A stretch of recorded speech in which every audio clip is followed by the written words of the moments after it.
Welcome back. Professor D here. It's November and most of us are settling into the nice fall weather with Thanksgiving just a few days away here in the U.S. I hope you're ready for a great cocktail paired with another Jimmy Van Heusen song. The song I've chosen for this episode is All the Way. This standard of the Great American Songbook was written for Frank Sinatra by Jimmy Van Heusen and Sammy Cahn for the 1957 movie The Joker is Wild, and won the Oscar for the Best Original Song category. This was Jimmy's second Oscar and his first of 3 with lyricist Sammy Cahn. Orchestrated by the great Nelson Riddle, All the Way reached number 15 in sales and number 2 in airplay on the Billboard charts. It was recorded on 13 August 1957 in famed Studio A in the iconic Capitol Records building in Hollywood, also known as the house that Nat built, referring to the success that Nat King Cole had at Capitol. He recorded at Capitol Studios until his death in 1965. All the Way has been covered by a wide variety of artists, from Keely Smith, Sam Cooke, Bing Crosby, Billie Holiday, and Glenn Campbell. And it was also covered in 1977 by the American punk rock band Richard Hell and the Voidoids. It was included in a 1990 reissue of their 1977 album, Blank Generation. In this episode, I'll be making you a cocktail called the Vesper Rouge.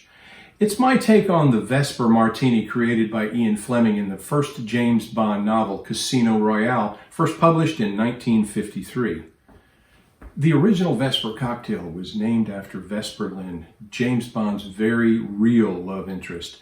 The relationship between Vesper and James Bond was so strong that it made him want to go all the way and leave the British Secret Service for her, but it did not end well. A great book and a movie, I highly recommend both. And with the abundance of food that we traditionally have in Thanksgiving, I think it's a great cocktail to pair not only with a song, but with a meal as well. My Vesper Rouge is a subtle take on the original Ian Fleming creation. First, we'll start with your usual shaker filled with ice. I like to use my family recipe for this one. Very special family recipe. Now, this shaker that I have here, I bought quite a while ago at the Pottery Barn. Now, I don't think they make this actual shaker anymore, but it served me really, really well. But they have a lot of great bar accessories on their website. You should really check them out. Now for the ingredients. First, I'm going to start with gin. Now, not my usual Tanqueray gin, but I'm going to be using tonight Gordon's gin, another great British London dry gin, in keeping with the original Vesper cocktail recipe. And for this, you're going to want to have 3 ounces. And of course, I keep my gin in the freezer all the time. So here's a 1.5 ounce cap, or jigger, as they say. So we're going to start with 3 ounces. So there's 1.5. And then there's 3 ounces right there.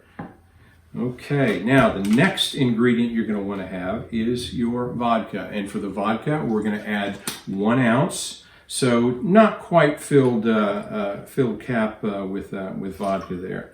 All right, and again, this is Svedka vodka. This is, a great American-made vodka. It was originated in Sweden, but it's been made in the United States for a number of years now. The next ingredient, and what I think probably makes my drink a little bit different than the modern Vesper, and why I gave it the name Vesper Rouge, is something called Lillet Rouge, and of course triple sec, which we'll get to in a moment. A modern Vesper uses Lillet Blanc, which is a French wine-based aperitif, because the original Quina Lillet stipulated in Casino Royale is no longer made. Now, for a Vesper Rouge, I'm going to add approximately 1/2 ounce. And again, for here, that's just about 1/3 of your cup right there. Now, this is going to add a little color to your drink, and it's going to add a flavor to your drink that you don't necessarily have in the original Vesper. And I think it fits well with Thanksgiving and the color we're looking for. And next, I'm going to add 1/2 ounce of triple sec. And triple sec is a really good, great orange-flavored French liqueur. And again, about the same amount of Lillet Rouge that we added to our drink. And then add 2 dashes of your favorite orange bitters. Now, I'm going to use Angostura orange bitters. Think of bitters as being kind of like a seasoning for your cocktail. You really only need a few dashes of it to really make your point. So here we go, a couple of dashes right in there. We'll close that up. And then guess what's next? We are going to shake it up and get that drink nice and cold. Okay, now next we're going to add that into your favorite martini style glass. Now these glasses I have here, this glass here, I also bought at the Pottery Barn a number of years ago.